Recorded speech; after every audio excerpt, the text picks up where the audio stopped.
సవాలు చేసుకుంటూ ముందుకు పోతూనే ఉన్నవాడే మరి నాయకుడికి ఎదుగుతాడు. కాబట్టి నాకు గతంలో చాలామంది కూడా అన్ని పార్టీలకు వెళ్ళి కూడా మద్దతు అంటే పార్టీల అతీతంగా కూడా నాకు కొంతమంది సపోర్ట్ చేస్తూ ఉండి అయినప్పటికీ కూడా మనం అందరం కూడా బీసీ సమాజంలో పుట్టాం. కాబట్టి మరి మనందరం కూడా సందర్భం ఏర్పడేది ఈరోజు ఏళ్ళ తరబడి ఎన్నో పోరాటం చేసిండ్రు.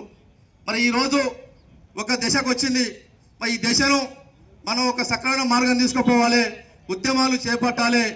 ఖచ్చితంగా ఆ విధంగా పోతేనే మరి మనందరం కూడా మనకు ఎన్నుకొచ్చే తరాలకు కూడా మన ఈ ఫలితాలు అందే విధంగా పనిచేయాలని తెలియజేస్తా ఉన్నా. ఈ రాష్ట్రంలో కూడా నాకు చాలా సంఘాలతో పరిచయం ఉంది. వాళ్ళని కూడా మేల్కొల్పే విధంగా ప్రతి ఒక్కరు కూడా మాట్లాడుతూ ఉన్నాం. మీరు సమయం వచ్చింది, మరి బీసీల కోసం పోరాటం చేసిన అవసరం ఉంది. కాబట్టి మీరు ఈరోజు కాంగ్రెస్ పార్టీ ఏదైతే ప్రవేశపెట్టిన బిల్లు కూడా పాస్ అయింది. కాబట్టి మరి ఆ బిల్లు పాస్ అయింది. అదేవిధంగా చట్ట ప్రకారంగా సెంట్రల్ గవర్నమెంట్లో బీజేపీ ప్రభుత్వం నిర్ణయం తీసుకుంటే మరి ఈరోజు 40% బీసీలకు రిజర్వేషన్ వస్తుంది. కాబట్టి దయచేసి ఈ ఉద్యమం అనేది ఉధృతం చేయాలి. తెలంగాణ టైంలో ఏ విధంగా ఉద్యమం చేసి తెలంగాణ తెచ్చుకున్నామో మరి ఈరోజు కూడా బీసీల తరపుకెళ్ళి అందరం కూడా అన్ని కులాలు కూడా ఏకమై మరి మందకృష్ణ మాదిగ అయితే అన్ని కులాలు కూడా మరి బీసీలకు మద్దతు ఇస్తూ ఉన్నాయి, అన్ని పార్టీలు మద్దతు ఇస్తున్నాయి. కాబట్టి మరి ఈరోజు కేవలం బీజేపీ పార్టీ అనుకుంటే ఖచ్చితంగా మనకు బీసీ 40% బిల్లు ఆమోదం చెందుతుంది. కాబట్టి దయచేసి నేను మన సుధాకర్ అన్న కోరుతా ఉన్నా, మా తరపుకెళ్ళి మీరు కూడా బీజేపీకి కొంత బలమైనటువంటి నాయకుడు కాబట్టి మరి మీ మద్దతు కూడా మా అందరి గురించి ఉంచాలని కోరుకుంటూ సెలవు తీసుకుంటా ఉన్నా. లోనవుతున్నారు. ఏందయ్యా ఆ విషయం అంటే సమస్యను ముందరెట్టుకొని ఒక దొంగతనం చేసే దొంగ ఎక్కడ పోయినట్టు ఈ కార్యక్రమం ఇక్కడ కనబడుతూ ఉన్నది. నేను ఎవరిని ఉద్దేశించి మాట్లాడడం లేదు. ఈరోజు 42% కాంగ్రెస్ ప్రభుత్వం ఇస్తుందని కాంగ్రెస్ ప్రభుత్వం ఒక ప్రకటన చేస్తుంది. దీనిని అమలు పరచాల్సిన బాధ్యత బీజేపీ పార్టీదని వాళ్ళు ప్రజలకు చెప్పడం జరుగుతుంది. ఇది సాధ్యం కాలేదు. సుప్రీంకోర్టులో కేసు వేసాం, హైకోర్టులో పోరాటం చేశాం. ప్రజలారా మీరందరూ రోడ్లపైకి ఎక్కండి అని అందరూ అన్ని పార్టీలు పిలువనివ్వడం జరిగింది. కానీ కేవలం బీఆర్ఎస్ పార్టీతో సహా ఈరోజు అందరూ మొక్కుముడిగా మాత్రమే బీసీలకు ఏదో అన్యాయం జరుగుతుందని మాత్రమే చెప్పడం జరుగుతుంది. నా ఉద్దేశం ఏమిటంటే ఏంటయ్యా, మనమందరం బీసీలం.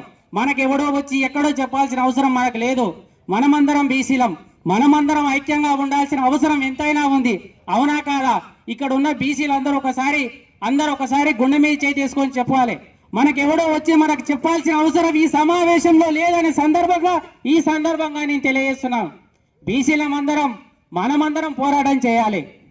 దానికి ఏ విధంగా పోరాటం చేయాలనేది మనమందరం ఒక జేఏసీగా ఏర్పడాలి.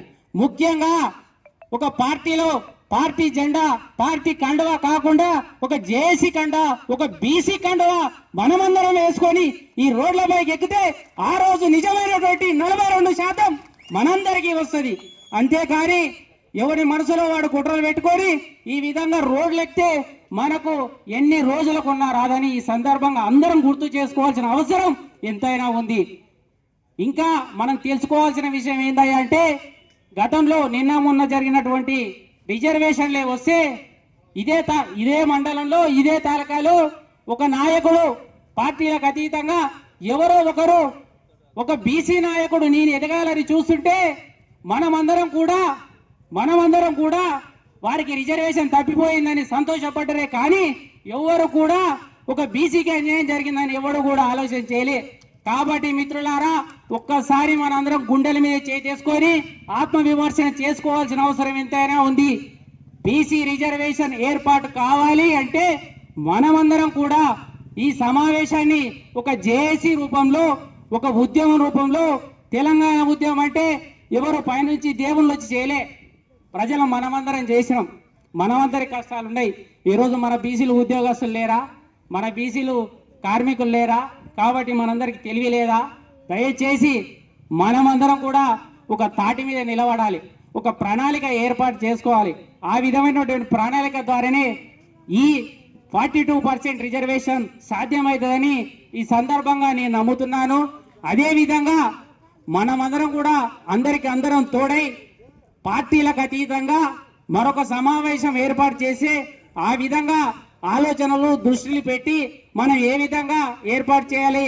మొదటగా ఈ తాలూకాలు కాదు, ఈ తెలంగాణ రాష్ట్రంలోనే పెద్దకొత్తపల్లి మండలం ఒక ఆదర్శంగా ఒక జేఏసీ ఏర్పాటు చేసి ఆ జేఏసీ ఆధ్వర్యంలో ఈ కార్యక్రమాలు చేపడుతున్నామని తెలియజేయాల్సిన అవసరం ఉందని నేను ఈ సందర్భంగా కోరుకుంటూ నాకు ఈ అవకాశం ఇచ్చిన అందరికీ వాళ్ళకు కృతజ్ఞత తెలియజేస్తా ఉన్నా. ఎందుకంటే కనీసం పోరాటం చేసే వ్యక్తి కూడా ఉండాలి. పోరాటం లేనిదే ఏది కూడా మనకు ఫలితాలు రావు. ఇంతకుముందుకు మందకృష్ణ మాదే గురించి చెప్పారు. వాస్తవానికి నిజం కూడా చిన్నప్పుడే నేను బాలసాహెబ్ అంబేద్కర్ సంఘ నార్కల్ అంబేద్కర్ సంఘాలు గతంలో చెప్పాను, ఇప్పుడు చెప్తా ఉన్నాను. అంబేద్కర్ సంఘంలో నార్కల్ ఉన్నప్పుడు ఏ పంచాయతీ వచ్చినా కూడా అంటే అంబేద్కర్ సంఘానికి వచ్చే పంచాయతీలు ఏమంటే అనగారిన కులాలు, బీద కులాలు, బలహీన వర్గాలు, నిరుపేదలు మరి అక్కడ ఆ సంఘం దగ్గరికి వస్తూ ఉండే. మరి మేము కూడా సంఘంలో ఒక సభ్యునిగా ఉండి అందరం కూడా కలిసికట్టుగా మరి ఆ రోజు నార్కల్ జిల్లా హెడ్ క్వార్టర్లో సమస్యల పరిష్కారం చేస్తూ ఉంటుంది. కేవలం అంటే అప్పటి నుంచి కూడా ఒక సిస్టమేటిక్గా దళితుల పక్షాన బీదల పక్షాన నిరంతరం పోరాటం చేసుకుంటూ వస్తూ ఉన్నాం. రకరకాలుగా రాజకీయాల్లో ఒడిదుడుకులు ఏదైతే ఉన్నాయి, అయినప్పటికీ కూడా నిరుపేదల కోసం పనిచేయాలి, పేదల పక్షాన ఉండాలి, బలహీన వర్గాల కోసానికి పాటుపడి పనిచేయాలని చెప్పి ఒక దృఢమైన సంకల్పంతో మరి నేను కూడా ముందుండి పనిచేస్తా ఉన్నా.